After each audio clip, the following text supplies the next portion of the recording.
ಕೂಡ ನಿಮ್ಮದೇ ಆಗಿರ್ತಕ್ಕಂಥ ಯೂಟ್ಯೂಬ್ ಚಾನಲ್ ಸ್ಟಡಿ ವಿತ್ ಪರಶುರಾಮ್ಗೆ ಸ್ವಾಗತ ಅಂತ ಹೇಳ್ತಾ SSLC ಹಿಂದಿ ವಾರ್ಷಿಕ ಪರೀಕ್ಷೆ 31/3/2026 ಪರೀಕ್ಷೆಗೆ ಬರ್ತಕ್ಕಂಥ ಮೋಸ್ಟ್ ಎಕ್ಸ್ಪೆಕ್ಟೆಡ್ ಕ್ವಶನ್ಸನ್ನು ನೋಡೋಣ. ಆಲ್ರೆಡಿ ನಾವು 80 ಮಾರ್ಕ್ಸಲ್ಲಿ ಸ್ಕೋರಿಂಗ್ ಪ್ಯಾಕೇಜಲ್ಲಿ ಎಲ್ಲವನ್ನು ಕೂಡ ಕೊಟ್ಟಿದ್ದೀವಿ. ಸೊ ಅವುಗಳನ್ನು ನೋಡ್ಬೋದು. ಒಂದು 50+ ಆಗಿರ್ತಕ್ಕಂಥ ಪಾಸಿಂಗ್ ಪ್ಯಾಕೇಜ್ಗಳನ್ನು ಕೂಡ ಇದೆ, ಅಲ್ಲಿನೂ ಕೂಡ ನೋಡಿದ್ದೀವಿ. ಮತ್ತು ವಿಶೇಷವಾಗಿ ನಾವು ಮಾಡೆಲ್ ಕ್ವಶನ್ ಪೇಪರ್ 1, 2, 3, 4 ಸಾಲ್ವ್ ಮಾಡ್ತಾ ಇದ್ದೀವಿ. ಸೊ ಅವುಗಳನ್ನು ಸಹಿತ ನೋಡಿದರೆ ಖಂಡಿತವಾಗಿ ಹಿಂದಿಯಲ್ಲಿ ಅಂಕಗಳು ಬರ್ತದೆ. ಇನ್ನು ಗ್ರೇಡ್ ಬರುತ್ತೆ, ಅಂಕಗಳು ಬರುತ್ತೆ, ಅದ್ರ ಬಗ್ಗೆ ಚಿಂತೆ ಬೇಡ. ಒಟ್ಟಾರೆ ಪರೀಕ್ಷೆಯನ್ನು ಮಾತ್ರ ಬರಿಬೇಕು. ಅದನ್ನು ಗ್ರೇಡ್ಗಾಗಿ ಆದರೂ ಬರೀರಿ ಅಥವಾ ಅಂಕಗಳಿಗಾದರೂ ಬರೀರಿ. ಸೊ ಬರೀತಕ್ಕಂಥವ್ರು ನೀವೇ. ಅದನ್ನೆಲ್ಲ ಚಿಂತೆ ಬಿಟ್ಟುಬಿಟ್ಟು ತಾವೆಲ್ಲರೂ ಚೆನ್ನಾಗಿ ಓದಿ, ಇನ್ನೂ ನಿಮಗೆ ಸಮಯ ಇದೆ, ಹೆಚ್ಚು ಅಂಕಗಳನ್ನು ಗಳಿಸಿ ಅಂತ ಹೇಳ್ತಾ ಈ ವಿಡಿಯೋನ ಪ್ರಾರಂಭಿಸ್ತೀನಿ. ಮೊದಲಿಗೆ ಒಂದು ಚೆನ್ನಾಗಿ ಚುಟ್ಟಿ ಪತ್ರವನ್ನು ಬರೆಯೋದನ್ನು ಕಲೀರಿ. ಅಲ್ಲಿ ಕೋಯಿ ಕಾರಣ ಅಂತಲೂ ಕೂಡ ಕೊಡ್ಬೋದು, ಕೋಯಿ ಸಕಾರಣ ಅಂತಲೂ ಕೂಡ ಕೊಡ್ಬೋದು. ಅಥವಾ ಇಲ್ಲಿ 2 ಕಾರಣಗಳನ್ನು ಕೊಟ್ಟಿದ್ದೀವಿ. ಸೇಹತ್ ಠೀಕ್ ನಹಿ ಹೈ ಅಂದರೆ ಆರೋಗ್ಯ ಸರಿ ಇಲ್ಲ, ಅಥವಾ ಭಾಯಿ ಅಥವಾ ಬಹನ್ ಕಿ ಶಾದಿ ಮೇ ಭಾಗ್ ಲೇನೆ ಕೆ ಕಾರಣ. ಸೊ ಮುಖ್ಯವಾಗಿ ಪ್ರಶ್ನೆ ಪತ್ರಿಕೆಯಲ್ಲಿ ನೀವು ಲೆಟರನ್ನು ನೋಡಿದಾಗ 3 ನೆನಪಿಟ್ಕೋಬೇಕು. ಒಂದನೇದು ಯಾವ ಕಾರಣ ಇದೆ, ಓಕೆ. ಎರಡನೇದು ಎಷ್ಟು ದಿನಗಳನ್ನು ಕೇಳಿದ್ದಾರೆ. ಮೂರನೇದು ಯಾರಿಗೆ ಪತ್ರವನ್ನು ಬರೆದಿದ್ದಾರೆ, ಅಂದರೆ ಕಕ್ಷಾಧ್ಯಾಪಕ ಇದನ್ನ ಅಥವಾ ಮುಖ್ಯಾಧ್ಯಾಪಕ. ಸೊ ಈ 3 ನೋಡಿಕೊಂಡು ಬರೆದ್ರೆ ಸಾಕು, ನೀವು ಖಂಡಿತವಾಗಿರ್ತಕ್ಕಂಥ ಪ್ಯಾಟರ್ನನ್ನು ಆಲ್ರೆಡಿ ಕಲ್ತ್ಕೊಂಡಿದ್ದೀರಿ. ಅದನ್ನು ಅನ್ವಯ ಮಾಡಿಕೊಂಡು ಬರೀರಿ. ಇನ್ನು ಪ್ರಬಂಧದಲ್ಲಿ ಇಂಟರ್ನೆಟನ್ನು ಒಟ್ಟೆ ಮಿಸ್ ಮಾಡಲಿಕ್ಕೆ ಹೋಗಬೇಡಿ. ಇಲ್ಲಿ 3 ನಿಮ್ಮ ಪಠ್ಯಾಧಾರಿತ ಪ್ರಬಂಧಗಳಿದ್ದಾವೆ. ಇಂಟರ್ನೆಟ್ ಅದ, ಜನಸಂಖ್ಯಾ ವೃದ್ಧಿ ಅದ, ಕರ್ನಾಟಕಿ ಮಹಾನತ. ಇಂಟರ್ನೆಟ್ನಲ್ಲಿ ಸ್ವಲ್ಪ ಪ್ರಸ್ತಾವನ ಅಂತ ಒಂದು 2-3 ಸಾಲು ಬರೀಬೇಕು, ಓಕೆ. ಇಂಟರ್ನೆಟ್ನ ಅರ್ಥ, ಇಂಟರ್ನೆಟ್ನ ಲಾಭ. ಸೊ ನಿಮಗೆಲ್ಲ ಲಾಭದಲ್ಲಿ ಗೊತ್ತಿದೆ. ಸೂಚನಾ ಮತ್ತು ಸಂಚಾರದ ಕ್ಷೇತ್ರ, ವಿಡಿಯೋ ಕಾನ್ಫರೆನ್ಸ್, ಗವರ್ನೆನ್ಸ್, IT ಮತ್ತು ITS, ಸೋಷಿಯಲ್ ನೆಟ್ವರ್ಕಿಂಗ್ ಬರ್ತದೆ, ಓಕೆನಾ. ಅದನ್ನೆಲ್ಲ ಬರೀರಿ. ಹಾನಿ ಒಳಗೆ ಪೈರಸಿ, ಬ್ಯಾಂಕಿಂಗ್ ಫ್ರಾಡ್, ಆಮೇಲೆ ಹೈಕಿಂಗ್ ಆಗಿರ್ಬೋದು, ಅನಾವಶ್ಯಕ ಜಾಣಕಾರಿ ಆಗಿರ್ಬೋದು, ಸಮಯಕ ದುರುಪಯೋಗ. ಲಾಸ್ಟ್ ಉಪಸಂಹಾರವನ್ನು ಏನು ಮಾಡಿರಪ್ಪ ಅಂತಂದರೆ ಬರೀರಿ. ಸೊ ಇಷ್ಟು ಬರೆದ್ರೆ ಖಂಡಿತವಾಗಿ 4 ಮಾರ್ಕ್ ನಿಮಗೆ ಕೊಡ್ತಾರೆ. ಇನ್ನು ಪದ್ಯ ಅಂದರೂ ಮಿಸ್ ಮಾಡದೆ ಅಸಫಲತಾದಿಂದ ಹಿಡಿದು ಭಾಗವತಂವರೆಗೆ ಬರೆದು 4 ಅಂಕಗಳನ್ನು ಗಳಿಸ್ತಕ್ಕಂಥದ್ದು. ನೀಟಾಗಿ ಅದನ್ನು ಕೂಡ ಬರೀರಿ. ನಿಮಗೆ ಗೊತ್ತಿತ್ತಂದರೆ ಕವಿ ಮತ್ತು ಕವಿತಾ ಹೆಸರನ್ನು ಕೂಡ ನೀವುಗಳು ಬರೀಬಹುದು. ಇನ್ನು ಬಸಂತ್ ಏಕ್ ಇಮಾನ್ದಾರ್ ಲಡ್ಕಾ ಹೇ ಅದನ್ನಾದರೂ ಬರೀರಿ. ಅಥವಾ ಪಂಡಿತ್ ರಾಜ್ಕಿಶೋರ್ ಕಿ ಮಾನವೀಯ ವ್ಯವಹಾರ. ಯಾವುದು ಚೆನ್ನಾಗಿ ಕಲ್ತಿದ್ದಾರಲ್ಲ, ಒಂದು 6 ಸಾಲುಗಳನ್ನು ಅಷ್ಟು ಬರೀರಿ. ಸೊ 4 ಔಟ್ ಆಫ್ 4 ನಿಮಗೆ ಮಾರ್ಕನ್ನು ಕೊಡ್ತಾರೆ. ಇನ್ನು ಫಸ್ಟ್ ಪದ್ಯದಲ್ಲಿ ಬರ್ತಕ್ಕಂಥದ್ದು 3 ಪ್ರಶ್ನೆ ಇದ್ದಾವೆ. ಒಂದು ಪ್ರಕೃತಿ ಸೌಂದರ್ಯ, ಒಂದು ಸ್ವರೂಪ, ಒಂದು ವಿಶೇಷತೆ. ವಿಶೇಷವಾಗಿ ನಾನು ನಿಮಗೆ ಸ್ವರೂಪವನ್ನು ಹೆಚ್ಚು ಓದ್ಕೊಡ್ರಿ ಅಂತ ಹೇಳಕತ್ತೀನಿ, ಬಿಕಾಸ್ ಅದೇನಂದ್ರೆ ಇಂಪಾರ್ಟೆಂಟ್ ಕ್ವಶನ್ಸ್. ಇದನ್ನು ಓದ್ಕೊಡ್ರಿ, ಪ್ರಕೃತಿ ಸೌಂದರ್ಯ ಮತ್ತು ವಿಶೇಷತೆ. ಬಟ್ ಸ್ವರೂಪ ನೋಡಿಕೊಂಡ್ರೆ ಖಂಡಿತವಾಗಿರ್ತಕ್ಕಂಥ 3 ಅಂಕ. ಅದರಲ್ಲಿ ಮಾತೃಭೂಮಿ ಅಮರೋं की जननी है, एक हाथ में न्याय पताका ज्ञान दीप दूसरे हाथ में, जग के रूप बदलने के लिए कवि मातृभूमि से विनती करे, अमरों की जननी ಅನ್ನೋದನ್ನು ಪಾಯಿಂಟ್ಸ್ಗಳನ್ನು ಬರೀರಿ. ಇನ್ನು ಕಾಶ್ಮೀರಿ ಸೇಬಲ್ಲಿ 2 ಅಂಕಕ್ಕೆ ಬರ್ತಕ್ಕಂಥ ಪ್ರಶ್ನೆ ಆಶಯವನ್ನು ನೋಡ್ಕೊಡ್ರಿ, ಓಕೆ. ಆಶಯಕ್ಕಿಂತ ವಿಶೇಷವಾಗಿ ದುಕಾನ್ದಾರ್ನೇ ಲೇಖಕ್ ಸೇ ಕ್ಯಾ ಕಹಾ ಅಥವಾ ದುಕಾನ್ದಾರ್ನೇ ನೌಕರ್ ಸೇ ಕ್ಯಾ ಕಹಾ. ಆಮೇಲೆ ಗಾಜರ್ ಮತ್ತು ಸೇಬ್ ಕೆ ಬಾರೆ ಮೇ, ಓಕೆ. ಗಾಜರ್ ಇರಲಿಲ್ಲ ಅಂದರೆ ಸೇಬ್ ಕೆ ಬಾರೆ ಮೇ ಪ್ರೇಮ್ಚಂದ್ ಜಿ ಕೆ ವಿಚಾರ್ ಲಿಖಿ ಅಂತಕ್ಕಂಥದ್ದು 2 ಮಾರ್ಕರ್ಗೆ ಬರ್ತಕ್ಕಂಥ ಪ್ರಶ್ನೆ. ಸೊ ಇದನ್ನು ಸ್ವಲ್ಪ ಚೆನ್ನಾಗಿ ನೋಡ್ಕೊಂಡು ಹೋಗಿ. ನಿಮ್ಮ LBAದಲ್ಲಿ ಇಲ್ಲೆಲ್ಲ ಉತ್ತರಗಳಿದ್ದಾವೆ. ಮತ್ತು ಈ ಪ್ರಶ್ನೆಗಳು ನಿಮ್ಮ ಮಾಡೆಲ್ ಕ್ವಶನ್ ಪೇಪರಲ್ಲಿನೂ ಕೂಡ ರೇಸ್ ಆಗಿದ್ದಾವೆ. ಇನ್ನು 4ನೇ ಪದ್ಯ ಬರ್ತೀನಿ. ಅಭಿನವ ಮನುಷ್ಯದಲ್ಲಿ 3 ಪ್ರಶ್ನೆ. ಒಂದು ಪ್ರಕೃತಿ ಪರ ಸರ್ವತ್ರ ಹೇ ವಿಜಯ ಪುರುಷಾಸೀನ್, 2 ಮಾನವ ಕಾ ಸಹಿ ಪರಿಚಯ, 3ನೇದು ಈ ಅಭಿನವ ಮನುಷ್ಯ ಕವಿತಾದು ಆಶಯ. ಇಲ್ಲಿ ಪ್ರಕೃತಿ ಪರ ಸರ್ವತ್ರ ವಿಜಯ ಪುರುಷಾಸೀನ್ ಈ ಪ್ರಶ್ನೆ ಹೀಗೂ ಬರ್ಬೋದು, ಭೌತಿಕ ಸಾಧನಾಕ ವರ್ಣನ್ ಕೀಜಿಯೇ ಅಂತಲೂ ಕೂಡ ಬರ್ತದೆ. ಏನು ಬರ್ತದೆ, ಭೌತಿಕ ಸಾಧನಾಕ ವರ್ಣನ್. ಸೊ ಇದನ್ನಂದ್ರೂ ಕೂಡ ನೀವೇನು ಬರೀಬೇಕು, ಇದೇ ಬರೀಬೇಕು.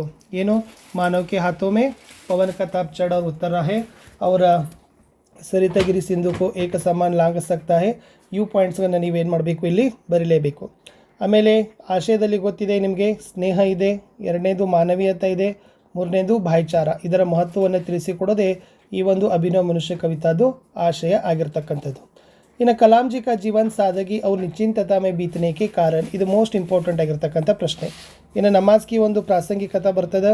ಅಷ್ಟೇ ಅಲ್ಲದೆ ಆಶಿ ಅಮ್ಮಾಜಿ ಕಲಾಂ ಕೋ ಖಾನೆ ಕೆ ಲಿಯೇ ಕ್ಯಾ ಕ್ಯಾ ದೇತಿ ಥಿ ಅಂತಕ್ಕಂಥದ್ದು ಒಂದು ಪ್ರಶ್ನೆಯೂ ಕೂಡ ಇಂಪಾರ್ಟೆಂಟ್ ಅದ, ಓಕೆ. ಅದನ್ನು ಕೂಡ ನೋಡ್ಕೊಡ್ರಿ. ಈ ಪಾಠದಲ್ಲಿ ನೀವು ಏನು ಮಾಡಬೇಕಪ್ಪ ಅಂದ್ರೆ 3 ವ್ಯಕ್ತಿತ್ವಗಳ ಪಾತ್ರವನ್ನೇ ನೆನಪಿಟ್ಕೋಬೇಕು. ಸೊ ಫಸ್ಟ್ ಒನ್ ಜೈನುಲ್ ಅಬ್ದೀನ್ ಬಗ್ಗೆ, ಜೈನುಲ್ ಅಬ್ದೀನ್ ಕಾ ವ್ಯಕ್ತಿತ್ವ ಕೇಳ್ಬೋದು. 2ನೇದು ಅಹಮದ್ ಜಲಾಲುದ್ದೀನ್ ಬಗ್ಗೆ ಕೇಳ್ಬೋದು.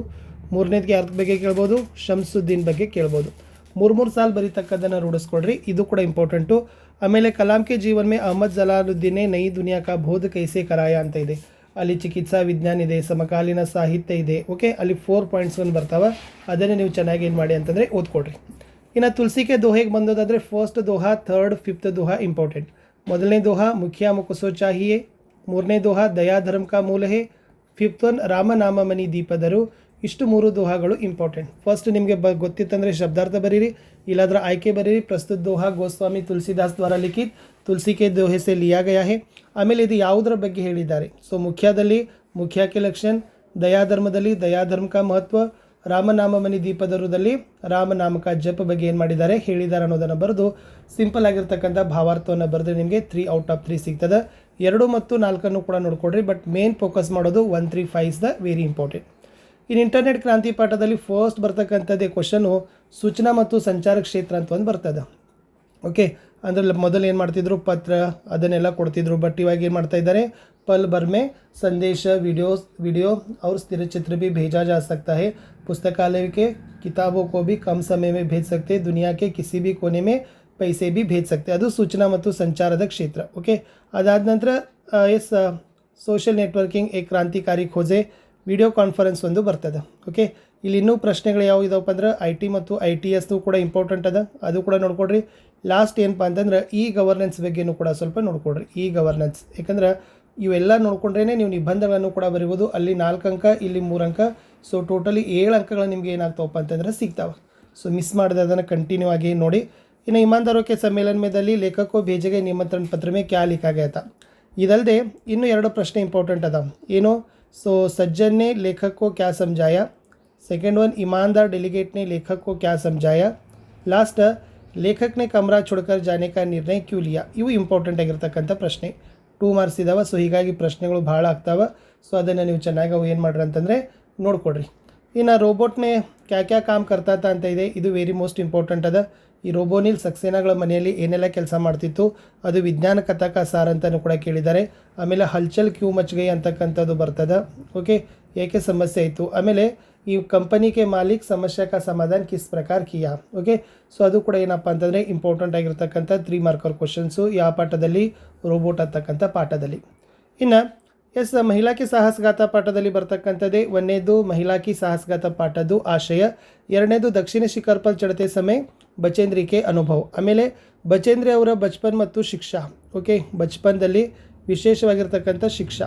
ಸೊ ಅದನ್ನು ಲಾಸ್ಟ್ ಟೈಮ್ ಅವ್ರು ಏನು ಮಾಡಿದ್ರು ಅಂದರೆ ಕೇಳಿದ್ದಾರೆ, ಅದನ್ನು ಕೂಡ ನೋಡ್ಕೊಂಡು ಹೋಗಿ, ಇಂಪಾರ್ಟೆಂಟ್ ಅದ. ಆಮೇಲೆ ಬಚೇಂದ್ರಿನೇ ಎಸ್ ಪಹಾಡೋ ಕರ್ ತಯಾರಿ ಚढ़ने की तैयारी किस प्रकार की, ಅದು ಒಂದು ಪ್ರಶ್ನೆ ಬರ್ತದೆ. ಅದು ಕೂಡ ನಿಮಗೆ 3 ಅಂಕಕ್ಕೆ ಇರ್ತಕ್ಕಂಥ ಮೋಸ್ಟ್ ಎಕ್ಸ್ಪೆಕ್ಟೆಡ್ ಆಗಿರ್ತಕ್ಕಂಥ ಪ್ರಶ್ನೆ. ಇನ್ನು ಲಾಸ್ಟ್ ನೋಡೋದಾದರೆ ಬಾಲಶಕ್ತಿ ಪಾಠದಲ್ಲಿ ರಾಮು ಮೇ ಕೌನ್ ಕೌನ್ ಸಿ ಬುರಿ ಆದತೆ ಥಿ, ಕಲೆಕ್ಟರ್ ಸಾಬ್ ನೆ ಬಚ್ಚೋं की तारीफ में क्या कहे. ಆಮೇಲೆ गांव को आदर्श गांव कैसे बनाया जा सकता है. ಓಕೆ, गांव को आदर्श गांव कैसे बनाया जा सकता है ಅಂತಕ್ಕಂಥದ್ದು ಮಿಸ್ ಮಾಡದೆ ಈ ಪ್ರಶ್ನೆಗಳನ್ನು ನೋಡಿದರೆ ಇಲ್ಲಿನೂ ಕೂಡ ಈ 3ರಲ್ಲಿ ನಿಮಗೆ 2 ಮಾರ್ಕರ್ ಗ್ಯಾರಂಟಿಯಾಗಿ ಬರ್ತದೆ. ಇನ್ನು ಪದ್ಯದಲ್ಲಿ ನೋಡೋದಾದರೆ ಸಮಯ ಕಾ ಸದುಪಯೋಗ, ಇದು ಸಮಯ ಕಿ ಪಹಚಾನದಲ್ಲಿ. ಆಮೇಲೆ ಮನುಷ್ಯಕೋ ಸುಖ ಕಿ ಪ್ರಾಪ್ತಿ ಕಬ್ ಸಂಭವ ಅಂತಕ್ಕಂಥದ್ದು ಫಸ್ಟ್ ಕ್ವಶನ್ ಬರ್ತದೆ. ಲಾಸ್ಟ್ ಏನಪ್ಪ ಅಂದರೆ ಅಂತಿಮ್ 4 ಪಂಕ್ತಿ ಮೇ ಕವಿ ಕಾ ಆಶಯ ಕ್ಯಾ ಹೇ, ಅಂತಿಮ್ 4 ಪಂಕ್ತಿ. ಸೊ ಈ 3 ಪ್ರಶ್ನೆಗಳು ಇಲ್ಲಿದ್ದಾವೆ. ಸೊ ಇದನ್ನು ನಿಮಗೆ ಎಷ್ಟು 3 ಅಂಕಕ್ಕೆ ಕೇಳ್ತಾರೆ. ಸೊ ಇದನ್ನು ಕೂಡ ಮಿಸ್ ಮಾಡಲಾರ್ದೆ. 1ನೇದು ಸಮಯ ಕಾ ಸದುಪಯೋಗ ಮ್ಯಾಕ್ಸಿಮಮ್ ಬರ್ತದೆ, ಅದ್ರ ಜೊತೆಗೆ ಮನುಷ್ಯಕೋ ಸುಖ ಕಿ ಪ್ರಾಪ್ತಿ ಕಬ್ ಸಂಭವ ಹೇ, ಆಮೇಲೆ ಕವಿತಾ ಕಿ ಅಂತಿಮ್ ಪಂಕ್ತಿ ಮೇ ಕವಿನೇ ಕ್ಯಾ ಸಂದೇಶ ದಿಯಾ ಹೇ ಅಂತಕ್ಕಂಥದ್ದು ಪ್ರಶ್ನೆ. ಇನ್ನು कृष्ण बलराम के साथ खेलने क्यों नहीं जाना चाहता, ವೆರಿ ಇಂಪಾರ್ಟೆಂಟ್. ಯಶೋಧ ಕೃಷ್ಣ ಕೆ ಕ್ರೋಧ ಕೋ ಕೈಸೆ ಶಾಂತ್ ಕರ್ತಿ ಹೇ, ಅದು ಇಂಪಾರ್ಟೆಂಟ್. ಆಮೇಲೆ ಕೃಷ್ಣ ಯಶೋಧ ಪರ್ ಕ್ಯೂ ನಾರಾಜೆ ಅಂತಕ್ಕಂಥದ್ದು ಸ್ವಲ್ಪ ನೋಡ್ಕೊಡ್ರಿ. ಕೃಷ್ಣ ಯಶೋಧ ಪರ್ ಕ್ಯೂ ನಾರಾಜೆ ಅಂತಕ್ಕಂಥದ್ದು ಅದು ಕೂಡ ಏನಪ್ಪ ಅಂತಂದರೆ very very important. Yashoda Krishna Yashoda ಪರ್ ಕ್ಯೂ ನಾರಾಜ್ ಹೇ, ಅದು ಇಂಪಾರ್ಟೆಂಟ್ ಆಗಿರ್ತಕ್ಕಂಥ ಪ್ರಶ್ನೆ. ಇನ್ನು ನೆಕ್ಸ್ಟ್ ನೋಡೋದಾದರೆ ಕೃಷ್ಣ ಕೈಸೆ ಶಾಂತ್ ಕರ್ತೆ ಅದು ಗೊತ್ತಿದೆ. ಇನ್ನು ಶನಿಯಲ್ಲಿ ಸುಂದರ ಗ್ರಹ ಮತ್ತು ಟಂಡಾಗ್ರಹ. ಓಕೆ, ಶನಿಯನ್ನು ಸುಂದರ ಗ್ರಹ ಯಾಕೆ ಅಂತೀವಿ ಅಥವಾ ಟಂಡಾಗ್ರಹ ಅಂತಲೇ ಯಾಕೆ ಕರಿತೀವಿ. ಓಕೆ, ಆಮೇಲೆ ಶನಿಗ್ರಹದ ವಾಯುಮಂಡಲದ ನಿರ್ಮಾಣ ಹೇಗಾಗಿದೆ.